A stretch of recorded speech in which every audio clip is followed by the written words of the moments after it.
أعوذ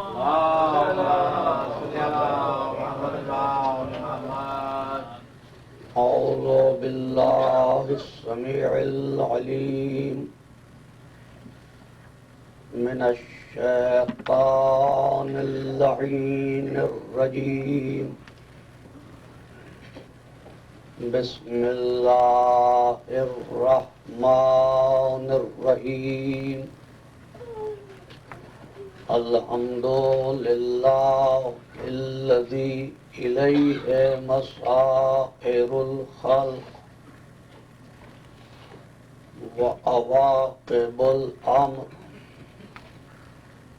نحمده على عظيم إحسانه ونير برهانه ونوامي فضله وامتنانه لم يولد سبحانه فيكون في العز مشاركة ولم يلد فيكون مورثا هالكة لم يتقدمه وقت ولا زمان ولم يتعاوره زيادة ولا نقصان جلت عظمته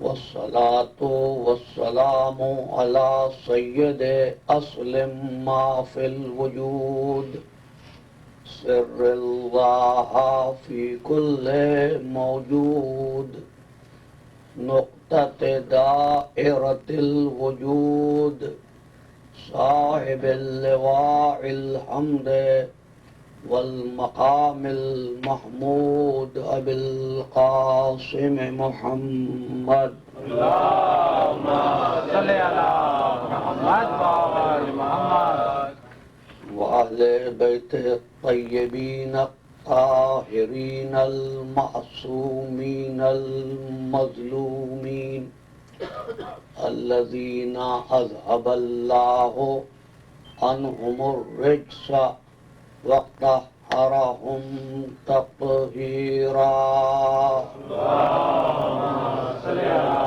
محمد وآل محمد أما بعد فقد قال الله تبارك وتعالى في محكم كتابه المبين وهو أصدق الصادقين بسم الله الرحمن الرحيم الله نزل أحسن الحديث كتابا متشابها مثانيا تقشعر منه جلود الذين يخشون ربهم ثم تلين جلودهم وقلوبهم إلى ذكر الله ذلك هدى الله يهدي به من يشاء ومن يضلل الله فما له من هاد صلوات اللهم صل على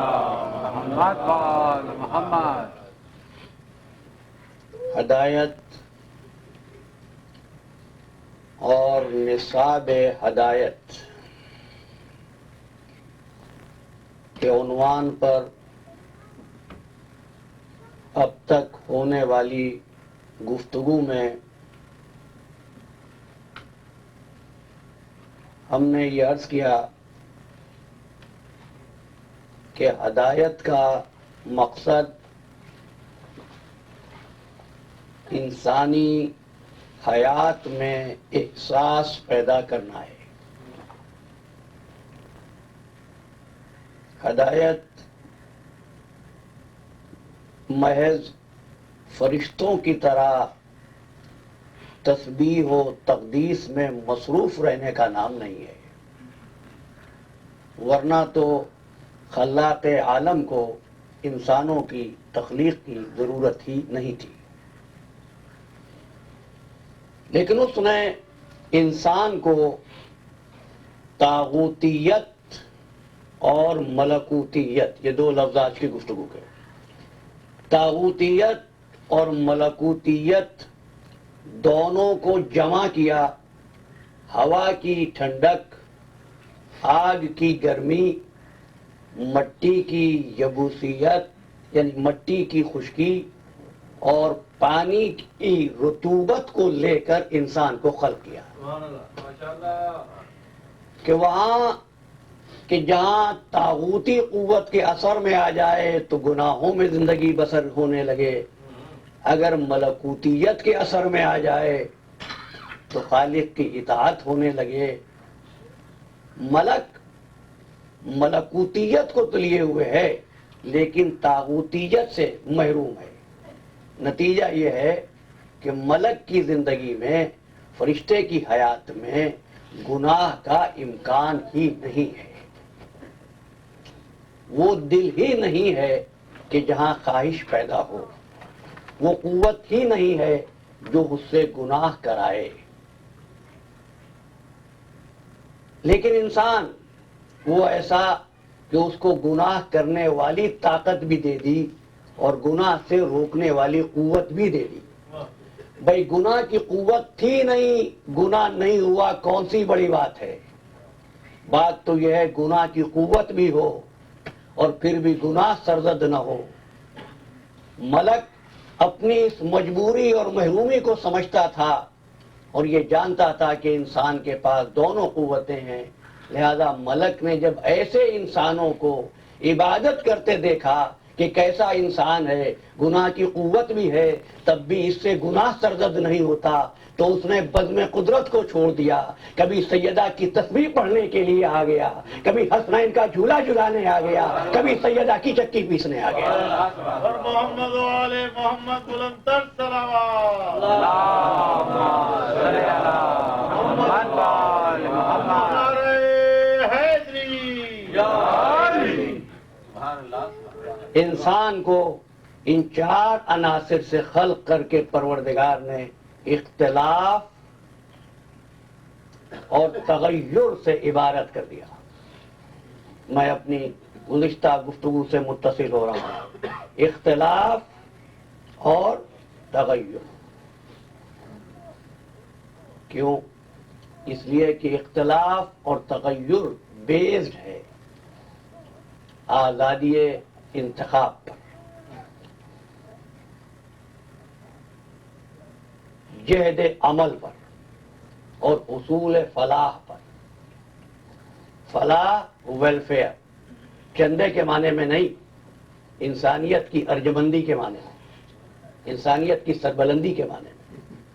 اس نے مسلمانوں کو بیکار رہنے کے لیے نہیں خلق کیا۔ انسان تو جان تو لے کہ تیری خلقت ابس نہیں ہے۔ ابس کسے کہتے ہیں؟ وہ چیز جس کا عقلاً کوئی فائدہ نہ ہو، اس کو کہتے ہیں۔ اب ذہن میں رکھ لیجئے گا، اور میں کوشش کروں گا کہ آج کی گفتگو میں انسانی نیچر کے حوالے سے گفتگو تمام ہو جائے تاکہ کل سے ہم ہدایت اور نصاب ہدایت کی طرف آگے بڑھیں۔ اب جس کا کوئی عقلاً فائدہ نہ ہو، عین بے سے، اب افحسبتم انما خلقناکم عبثا، کیا تم سمجھتے ہو کہ تم کو عبث بنایا گیا ہے؟ انسان، تیری تخلیق ہم نے اپنے ایک فرشتے کو، یعنی تیری تخلیق پر بات اتنی بڑی کہ ایک فرشتہ شیطان بن گیا، تو کیا تو سمجھتا ہے یہ صرف عبث تھا؟ وَأَنَّكُمْ إِلَيْنَا لَا تُرْجَعُونَ، اور کیا تو سمجھتا ہے اس کی طرف نہیں جانا؟ میں ایک بات کہہ دوں، بچے سمجھ جائیں، بعض الفاظ ممبر سے استعمال ہوتے ہیں اور میں یقین جانیے پوری کوشش کرتا ہوں کہ آسان سے آسان لفظ تلاش کروں، لیکن بعض الفاظ کا ساتھ چھوڑ کر یہ گفتگو آگے نہیں بڑھ سکتی۔ اب جس کا عقلاً کوئی فائدہ نہ ہو، جو بنے اور ختم ہو جائے، وہ حبس۔ مثال دو، بچے ساحل سمندر پہ جاتے ہیں، ریت جمع کرتے ہیں، کیا کرتے ہیں؟ مٹی کا گھر بناتے ہیں،